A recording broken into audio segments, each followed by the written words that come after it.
Assalamu alaikum wa rahmatullahi wa barakatuh. Хандек казатында мусулмандар жеңишке жетип, ислам душмандарынын мурду жерге шыкалып, шагы сынып артка кайтышты.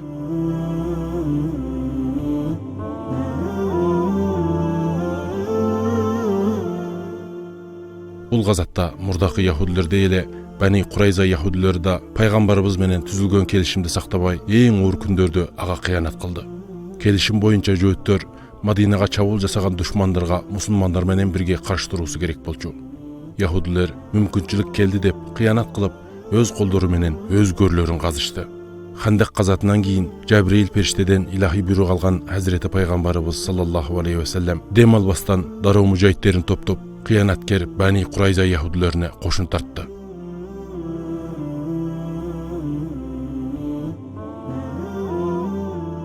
Аллахтын элчиси Бани Курайзага келип, аларды исламга чакырды. Бирок яһудилер бул сунушту четке кагышты. Шаар камоолонду. Көпкө туруп бере албаган жөөттөр мусулмандарга багынууга аргасыз болду. Аллах расулу кыянаткер яһудилерди өз китептеринде Тавратта жазылган өкүм боюнча жазалады. Тавратта кыянат кылуучулардын жазасы курал көтөрө алгадай эркектин бардыгы кылычтан өткүзүлүп, малдары олжа алынып, аял бала чакасын туткундоо белгиленген эле. لا يقاتلونكم جميعا إلا في قرى محصنة أو من وراء جدر بأسهم بينهم شديد تحسبهم جميعا وقلوبهم شتى ذلك بأنهم قوم لا يعقلون. Öşöntöp Madinanın aylanasında жашаган яһудилердин кээ-бирлери сүргүн кылынып, кээ-бирлеринин көзү тазаланса, аман калгандары Хайбар шаарына топтолот. Хайбар Мадинанын түндүгүнө жайгашкан чоң жана бай бир жөөт шаар эле. Шаардын айланасында бир топ чептер бар эле. Мусулмандардын өздөрүн бир чекеден жок кылып жатканына күбө болгон Хайбардагы яһудилер орундарында отура албай, союздаштарын чогултуп, пайгамбарыбызга каршы пландар түзүп, Хайбарды фитнанын очогуна айландырды. Мәдина Хайбар менен Меккенин ортосунда жайгашкан. Мындайча айтканда, качан гана мусулмандар менен меккелик мушриктер ортосунда бир чыр чыкса, Хайбар яһудилери момундарга аркадан кооп жаратары бышык эле. Аллахтын элчиси меккелик мушриктер менен Худайбияда 10 жылдык мөөнөт менен тынчтык келишимге кол койду. Демек, мусулмандар Хайбарга согуш баштаса, меккелик мушриктердин жөөттөргө жардамга келүүсүнө бөгөт коюлган болду. Аллахтын расулу жихад даярдыктарын аяктагандан кийин дароо Хайбар шаарына карай кошун жөнөттү.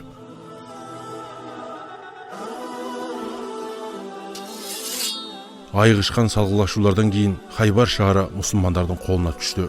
Мусулмандар бул шаардан абдан көп олжа алды. Меккелик капырлар менен түзүлгөн 10 жылдык тынчтык келишим пайгамбарыбыз саллаллаху алейхи ва саллямды Аллахтын хак динин элге жеткизүү үчүн чоң бир мүмкүнчүлүккө ээ кылган эле.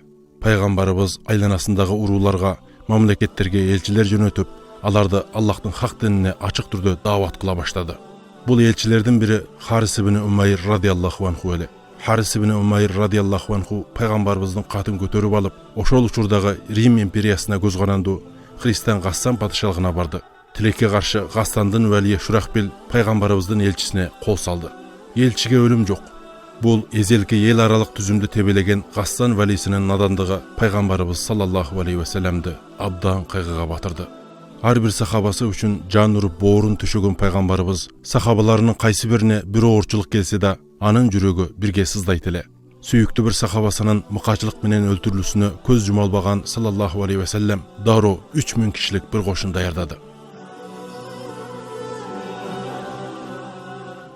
Пайгамбарыбыз бул кошунду Саниятул Вида өрөөнүнө чейин узатып чыкты. Жана аларга ментип кайрылды.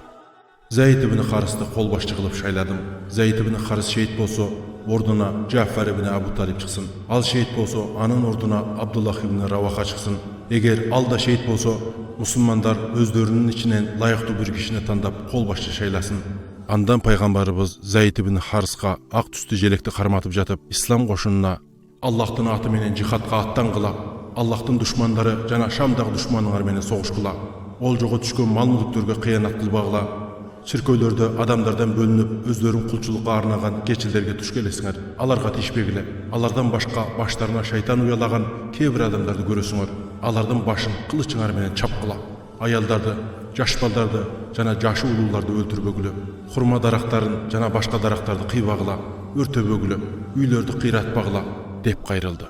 Анан ал баш колбашчы Зейд ибн Хариска капырлар менен беттешкенде аларды 3 нерсеге чакырууга: исламга кирүүгө, ага макул болушпаса диндерин сактап калып жизия салык төлөөгө, эгер ага да ыраазы болушпаса Аллахтын көмөгүнө таянып алар менен согушууга буйрду. Пайгамбарыбыз саллаллаху алейхи ва саллям ислам армиясы менен коштошту. Мужахидтер да бири-бирине керездерин айтып, шейиттик шарбатын ичүүгө шашып, бири-бирине дуба кылып жатты. Бул учурда Ухуд казатында мусулмандарга көп кыргын салган Халид ибн Валид да Аллахтын рахматы менен мусулман болуп, бул кошунга кошулган эле. Ислам армиясы түздөн-түз Сирияга карай аттанды. Бул кезде мусулмандардын өздөрүнө кошун тартып келе жатканынан кабардар болгон Гассан валийи Даро Рим империясынан жардам сурады. Рим падышасы Херакл бул кезде Сасаниларды чаап Истанбулга эми кайтып келген кез эле. Ал генералдарынан бири Теодорусту ири кошун менен Шурахбелге жардамга жөнөттү.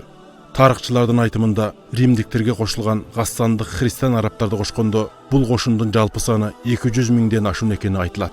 Расуллахтын армиясы Шамдын Маан шаарына жеткенде 200 миң кишилик душман армиясы өздөрүнө келе жатканынан кабар тапты. Кол башчылар чогулуп кеңеш курду. Аллахтын элчисине душмандын санын билдирип кабарчы чаптыралы, же бизге жардамга аскер жиберер, же башка бир аргасын көрсөтөр деген пикирлерде болду. Кишилер бул жөнүндө талкуу кылып жатканда пайгамбарыбыздын акынын намын алган ер жүрөк баатыр Абдуллах ибн Раваха сөзгө аралашты. Ал: "Эй мусулмандар, эмнеге алаңдайсыңар? Биз бул жерге шейит болуу үчүн келбедикпи? Биз капырлар менен эч качан саныбыз же курал жарагыбыз көп болуп согушкан эмеспиз. Biz Allah bizge belek kılgan uşul dindin gücü mene soğuştuk. Jönöylü. Vallahi esibizde Bedir günü bolgonu 2 atыбыз бар эле. А Ухуд günü bir эле atыбыз бар болчу. Bizdi kütüp turgan 2 жакшылыктын бири же шейиттик, же жеңиш деп сөзүнүн артын укмуштай ырсаптары менен коштоп аяктады. Кишилер бир ооздан "Валлахи, сен туура айттың" деп күбүрөшүп кетти. Субханалла. Заманыбызда да "Ай койсоңорчу, алар менен согушуп болобу? Алардын армиясына, техникаларына карагылачы. Силер алардын тең эмессиңер" деген акмактарда толтура. Алар ушул Мута газатында момун кулдарына жардам берип, каптаган капырларды сындырган Рахман Тааланын азырда бизди күзөтүп, сынап турганын билбейт эле. Ла хавла ва ла куввата илля билля. Hicrеттин 8-ci жылы, милади 629-ci жылы İslam армиясы Шамдын Мута түзүңүнө жеткенде uzun sаны 200 миңден ашкан жыпыраган душман армиясына маңдай теске жолукту. Мынасага Тооташ, Таланын баары капырлардын аскерине жыш толгон эле. Мусулмандар бир команда жөнөтүп, пайгамбарыбыздын буйругу менен римдиктерге 3 шарт койду. Же иман айткыла, же салык төлөгүлө. Капырлар алдыңкы 2 сунушту кабыл кылбады. Эми убакытты жоготуунун кажети жок эле. Бир аз тынчтыктан кийин Рим армиясынын жезгернейлери тартыла баштады.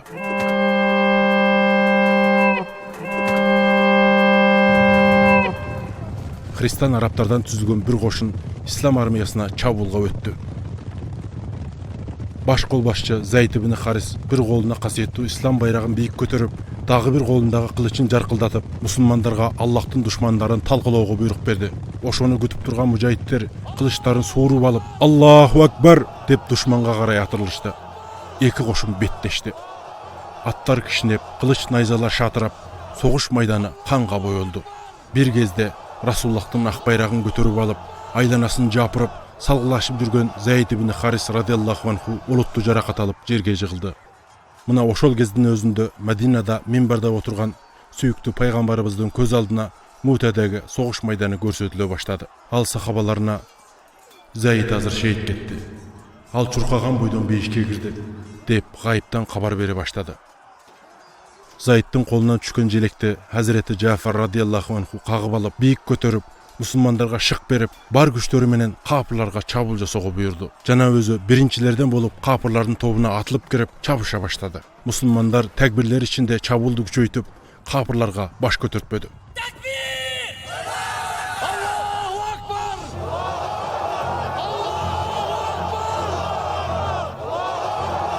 Мусулмандарга туруп бере албай артты көздөй кача баштаган христиан арабтарды көргөн Рим кошуну жардамчы кошунун ишке салды.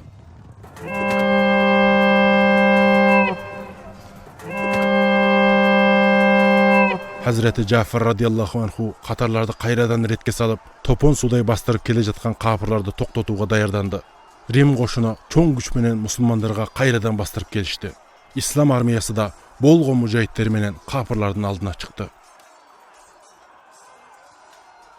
Hazreti Jafar radiyallahu anhu askerlerden en aldında turup düşman askerlerini yeni bolu sokkurup bir özü 10 Rim askeri menen tireşip joldoşlarına güç berip durdu. Al kılıçın bir şiltegende bir kapırdı sulatatıle. Denesine sayılgan nayzalardan ulam kirpidey bolup kalsa da algan jarakatlarına karabastan Allah'tan kasiyetli ısımlarını oğuzundan taştabay, can ayabay soğuşup jattı. Bir malda iki kolu çabılgan Jafar radiyallahu anhu İslam jelegin moynu menen kısıp jerge kulatpoğu hareket kıldı. Oşondo Rimdik atçan askerden biri ol çoygon kılıç menen Jafar radiyallahu anhu'nu ekige ayıra çaptı. Hazreti Jafar menen birge İslam jelegi da jerge kuladı. Jafar ibn Abu Talib şehit ketdi. Al beyişke girdi. Beyişte ağa Jakut'tan iki kanat berildi. Al hazır beyişte kağalaganca uçup jüröt.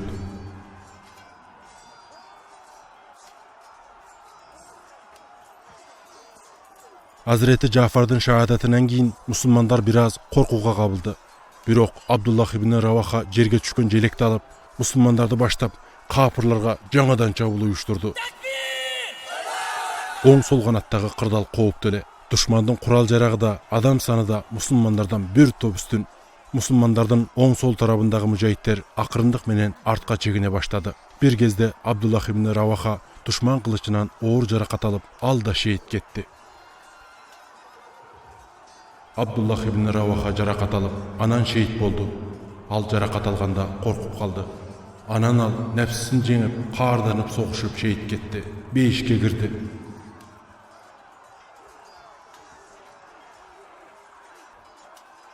Namaz şamga jakın Abdullah ibn Ravaha şehit bolgondan keyin musulmanlar başsız kalıp arkaga çegine başlagan ele.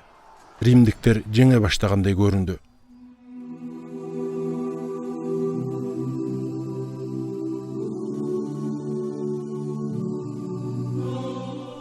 Alar bir töböge çoğulup İslam bayrağın Halid ibn Walid'ke berүүnü çeçişti.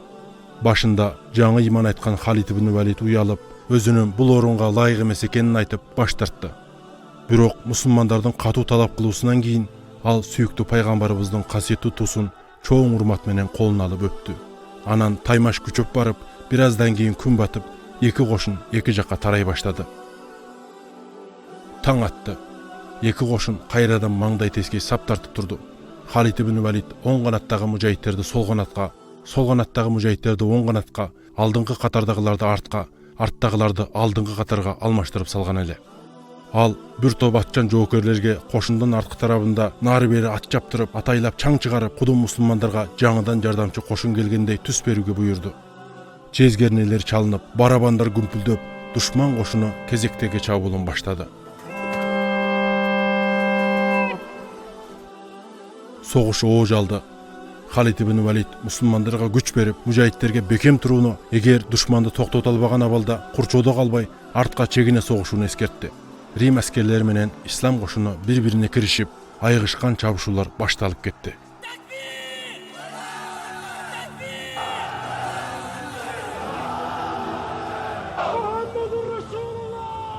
Rim askerleri aldındağı musulman askerlerin mından murun körbөгünün bayqap жүрөктөрүнө korku düştü. Muну olor musulmanlarga жаңыдан жардамга келген askerler bolsa gerek dep bir-birine jaltaktap karay başladı. Eң soňunda İslam jilegin Allah'tın kılıçlarından bir kılıç aldı. Bul ыкмасы menen kapırlardın жүрөгүнүн üçünü algan soň Halid ibn Walid arıstanday gürküröp kılıçın jarkıldatıp musulmanlarga kapırlarga karşı qardanıp çabulga ötүүgө buyurdu.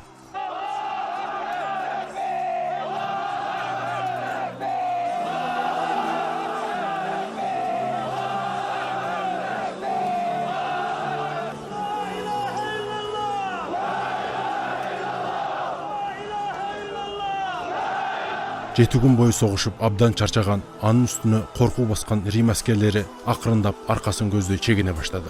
Askerlerinin arkaga çegingenin görgön Teodorus akırkı жеңишке kol жеткизүү üçün bolgon koşunun жалпы жүздүк çabul koyuğa buyurdu.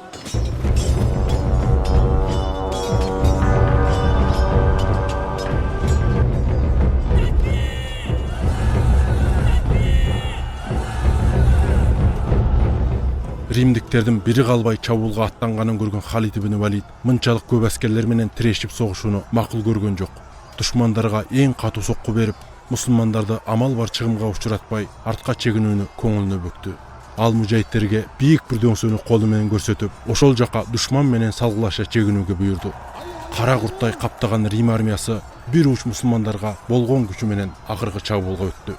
Бирок мусулмандар аркасын көздөй качышпай, согуша чегингендиктен римдиктер олутту жоготууларга кабылып жатты. Мусулмандар дөңсөөгө жетип барганда капырлар аларды кууп чыгууга батын алышпады. Анткени дөңсөөнүн артында мусулмандардын кошумча күчтөрү бар чыгар деген күмөн алардын тынчын алды. Ал кезде мусулмандар жаалардан жамгырдай ок жаадырып, аларды аркага чегинүүгө аргасыз калды.